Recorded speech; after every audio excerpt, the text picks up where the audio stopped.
Vamos. Vocês acham que a jornada em defesa do trabalhador aí se mantém firme até hoje? O que seria a jornada em defesa do trabalhador? Por exemplo, aumentar o salário mínimo de uma forma digna e não da elite política, como foi feita pelo Lula em 2023. Eu acho que sim. Eu acho que tem que ser uma meta, né? Tem que ser uma meta de redução de desigualdade. Assim. O que você achou dessa atitude dele aí, que vai diretamente contra o trabalhador, então? Não sei se foi uma atitude diretamente contra o trabalhador ou favorável ao trabalhador. Os aumentos dependem de contingências orçamentárias. Veja bem, a gente tinha uma regra de aumento do salário mínimo que aumentava acima da inflação, que foi desconstruída no Congresso no momento de um governo de transição, e agora a gente quer colocar um novo critério de aumento do trabalhador. Não sei se você se lembra, durante o governo do Michel Temer e do Bolsonaro, se retirou o reajuste do salário mínimo, que foi crescendo, ainda que de maneira insuficiente, do ponto de vista da necessidade das pessoas, acima da inflação por 12 anos, desde que o Lula colocou isso no primeiro governo. A gente sabe que é complexo para aumentar o salário mínimo, mas o contraponto é esse. Enquanto é complexo e difícil, ele decide discricionariamente, só dependia dele vetar ou sancionar, e ele sancionou isso daí, aumentar em R$7 mil o salário de cada parlamentar. E de toda a elite política, ministros de estados, procuradores, ministros do judiciário também. Na verdade, não é bem assim. O aumento do judiciário é encaminhado por um projeto de lei do próprio STF. Então, cada um fez em conluio ali, o executivo, o judiciário e o legislativo. O executivo de e ele fato sancionou. Sim, mas não tem como vetar, tipo assim. Tem, é só dar uma canetada lá dizendo não aprova esse tipo de baixaria. A Dilma tentou, lembra? A Dilma foi o momento que a gente mais segurou os aumentos dentro do legislativo. Qual foi a consequência prática?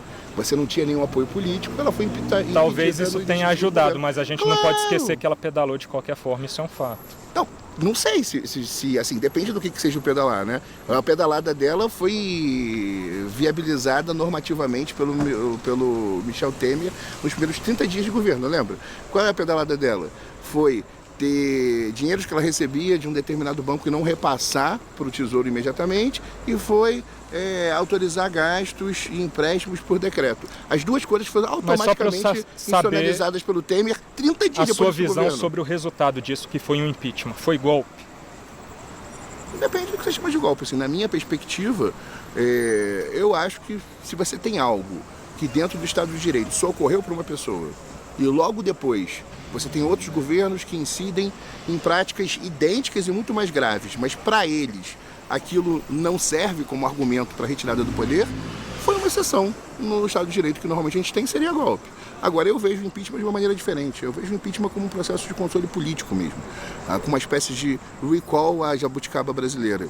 E nesse contexto, não ter apoio do parlamento foi mesmo o impeachment do Collor. Assim, claro que teve um processo de corrupção talvez mais grave, mas veja bem, os dois presidentes que nós tivemos que perderam a capacidade de governo pelo processo político foram presidentes que não dialogavam com o Congresso. Infelizmente, a gente não vai sair desse Brasil patrimonialista e capturado para um lugar perfeito imediatamente. A gente vai ter que fazer uma transição lidando com os atores reais.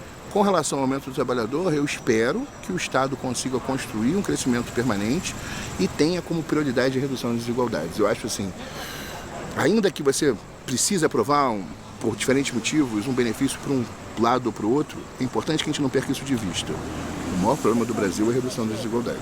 Então, assim, se aumenta um político, tem que me preocupar em aumentar mais o povo. Né? Tá, isso é consenso então que foi um erro do Lula. Mas então um eu queria fazer uma pergunta. Foi mal calibrado, assim. Eu não sei dizer porque eu não sei avaliar as condições políticas pelo qual o aumento se deu, entendeu? Entendi. Para poder que foi um erro. Uma pergunta em relação ao Alexandre de Moraes. Você acha que hoje ele é um ministro ilegítimo, já que ele foi oriundo ali a indicação dele do Temer, que era um governo ilegítimo, então na sua visão, já que foi um golpe? Não. Por que ele seria Porque o Temer, então, é golpista, na sua visão, já que foi um golpe, e a indicação do Alexandre de Moraes partiu dele, né? Não, era todo ele era presidente da República, não era. Foi dentro da regra de governo, então vamos lá. Então não foi golpe, né?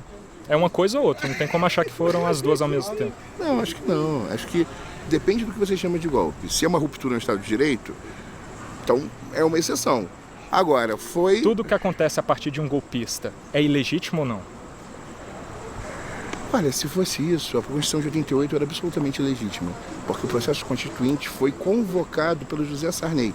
E José Sarney talvez tenha sido um dos maiores golpistas que nós tivemos na história da República. Apoiou a ditadura durante todo o período, foi o governo a partir de uma Constituição feita por golpistas, a Constituição de 67. Esse radicalismo, ele fica bonito quando é na infância, mas se a gente não aprende a lidar com a vida real, a gente constrói palavras de ordens, mas não semeia nada.